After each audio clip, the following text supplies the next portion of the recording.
Trigger warning, emotional sadness.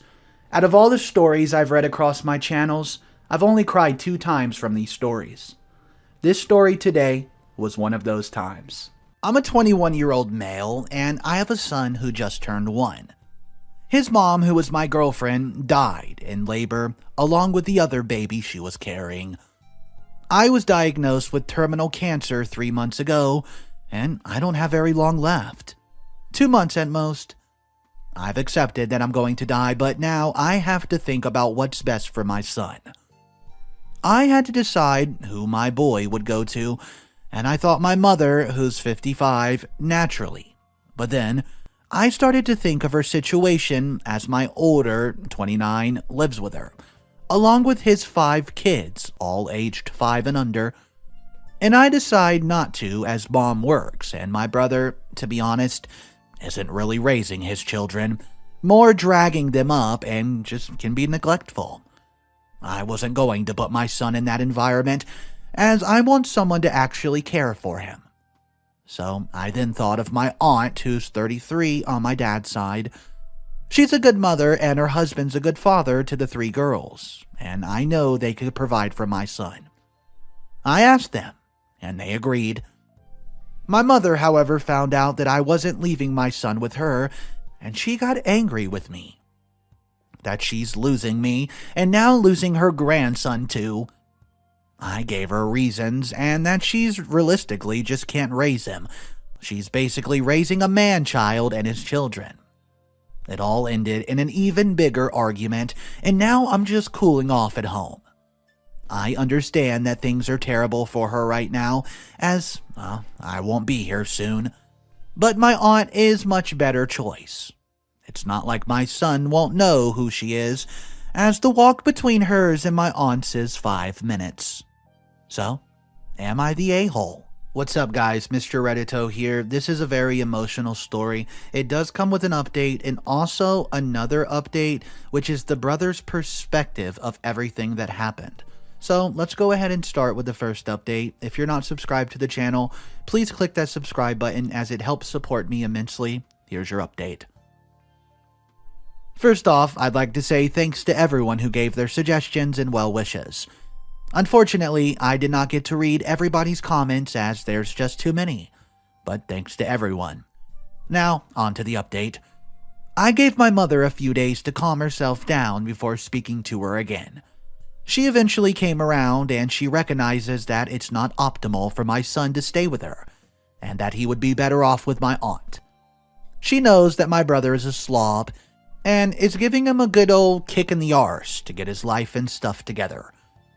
I've spoken with a lawyer who has helped me with a lot of things, including getting my son legally adopted by my aunt and her husband. He will still be staying with me until I pass. As a lot of you suggested, I made recordings and videos of myself giving him advice for his milestones. For example, when he loses his first tooth, turning the ages of 10, 13, 16, 18, and 21. His first girlfriend, or boyfriend if he likes, leaving secondary school, going to university, getting married, or even having children. There's also going to be things that I've put into writing, like how his mother died, and that he was supposed to grow up with a twin brother that also sadly passed. I've also had my lawyer help me set up a little trust to give him $40,000. It was from my girlfriend's father when he died. She put the money in a joint bank account and I got it when she passed. In case he needs help with university or decides to go traveling. All I have to do now is to enjoy the time I have left with him. I've moved my younger brother into my apartment so that there will be someone to find me every day for when I go. When I'm gone, I can at least be comforted by the fact that the son I love so much is being taken care of, and that I'll see the girl I love again, and our other angel I never got to meet. Thank you all again. Well guys, that was an emotional and hard update to read, but it doesn't get better from there because now OP's brother posted. Well, original OP has passed away, and here's the brother and what he has to say. My brother is dead and the family can't handle it. This account's not mine, but the one of my brother, who had been needed advice for his son. He has since died. Terminal cancer got him in his sleep about 3.5 weeks ago, and my family is in bits over it. I was living with him in his final months to help with him look after his son and just to keep an eye on him. I was the one that found him, and I'm constantly going back to that night before when we had a few drinks and played on the old PlayStation. We got to revisit our childhood one more time. Last time I saw him alive, he said he was going to bed, gave me a massive hug, and checked in on his son before he called it a night. The next morning, when I found his body, I called Mother. I called Dad. I was so scared I did not know what to do. Next thing I remembered was his body being taken out of the apartment. Since then, we've had the funeral. My nephew's now living with my aunt, and the family's just constantly going over stuff. Mom feels guilt over the argument she had with him. Dad feels guilt over leaving him when we were all younger.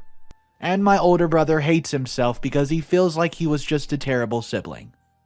Why was it him? Why was it him that got cancer? He's already been through so much and now he's just gone? How's that fair? How will that little boy of his grow up knowing who his daddy was? I've been over to my aunt's every day to see him, to feel close to my brother, but I'm just keeping going. Keeping going from being sad to furious with some occasional numbness. I know a lot of people on here spoke to him, and he was so grateful for your advice. I want to say thank you to all of them. But now I want to know, how the hell do I deal with this?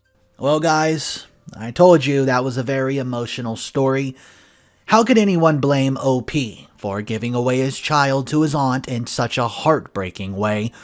It was what was best for the child, and he knew it. Guys, let me know your thoughts in this. I tried to keep it together without breaking down the entire time because that story was so emotional. Let me know your thoughts on it in the comment section down below. I have another trigger warning for you. The next story is almost equally as sad. Believe it or not, here's story number 2. Backstory. My family used to be really close, but that changed in 2003. When my dad discovered that my mom was having an affair with John, my dad's childhood best friend. He was basically his brother back then, and he was my dad's best man in his wedding with Mom. He begged her to stay and work things out, but Mom ended up leaving him for John. Eventually, they got a divorce, and my mom ended up marrying John 5 months later. My twin sister, Sarah, who's 27, was always the stereotypical daddy's girl. Dad spoiled her a bit more than the rest of us, and she was basically his shadow back then. And that's why it was really surprising to us that Sarah chose to stay with our mom after the divorce. Back then, me, 27 male, and her were only the ones still to live with our parents. We have 4 brothers in total. I chose to stay with my dad, and Sarah chose to live with my mom. And in the weekend, she came to stay with me and Dad.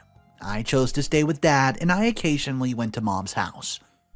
To say that the divorce and my sister choosing to stay with Mom ducked up my dad is an understatement. She tried to act like he was okay in front of us, but every single weekday after the year following the divorce, I could hear him cry himself to sleep. After the divorce, the relationship between Sarah and Dad did not change that much. He started to spoil her a bit more than usual, and still remained the usual super dad, showing up in every parent-teacher conference, ballet recital, and soccer match, and being the most present dad possible. Things started to change when she suddenly changed her mind about med school. Our dad is a surgeon, by the way, and she always said that she wanted to follow his steps. But Mom and John ended up pressuring her to change her career path to become a lawyer. Mom and John are both lawyers. During her studies, John started mentoring her and they became really close. After she finished her education, he offered her a job at his law firm. Okay, on to the issue. In 2017, Sarah got married. My dad was absolutely thrilled about her wedding. He gave Sarah a blank check for her dream wedding. To be fair, he did this all to us. He just really liked weddings. But in Sarah's case, he was really excited about this because she's his only daughter, and I always remembered him talking about walking her down the aisle. Like every wedding weekend that we went to, he always said to her that, quote, "Oh, I can't wait for the day to walk you down the aisle, Daddy's little girl." One day before the wedding, Sarah drops the bomb that Dad and John will both be walking her down the aisle together. Well, Dad is the most non-confrontational person to walk on this earth, and she expected him to just suck it up. Well, he did not do that. They got into a huge fight. First time I see that he ever got angry. And in the end, he did not attend the wedding, and John ended up walking Sarah down the aisle alone. The fallout was massive. After the wedding, Dad and his side of our family basically disowned her, and their relationship became non-existent. She tried to reach out after a while to make amends several times, but he simply did not want to talk to her about her. We expected him to turn around when she gave birth in 2018, but he doesn't even want to meet her kid. Earlier this year, he was diagnosed with pancreatic cancer. Unfortunately, the treatment did not work, and it's terminal. Even with that, he still doesn't want to see her again, and she doesn't understand that. I'm very close to my dad, and this is the last few weeks that are being very difficult to me. How do I convince her to let him go? Alright guys, Mr. Reddito here. There's an update for this. Here it is. A week after I posted the original post, my dad started getting worse. His health started declining really fast. We lost him exactly 1 month ago, and it wasn't pretty. I never thought it would be, but I never thought it would be that heartbreaking. He was in a lot of pain. He's been through so much in these last months, as heartbreaking as it was to us. He deserved to rest. He was tired. In the end, he was lucid enough to say his goodbyes to me and my older brother. Hearing him say what he said to me was one of the most painful and beautiful moments of my life. His words, it meant a lot, and I won't say exactly what he said because I believed it's just too personal. He said goodbye to my daughters who are 11 months old and 2 years. That was just like when I was a kid. He gave them a kiss on their forehead, told them to be good girls, and said that he loved them. It was something I won't ever forget. And it hurts like hell that they're so young to understand what happened. They still ask about Grandpa, and every time I try to explain to them, he isn't coming back. They don't seem to understand, and I can't blame them. I'm only 27 years old. I honestly don't get it either. I was supposed to get a lot more years with my dad. Just doesn't seem fair. The worst part was my twin sister, Sarah. Dad died without speaking to her. I tried to talk him into her, but he wasn't interested in speaking with her. She started getting more desperate, and just suddenly, he died. It was expected, but she was in denial. His funeral was beautiful, and a lot of people shared their stories about him. It was nice. Sarah saw Dad for the first time since that night before her wedding. She didn't recognize him. He was very skinny.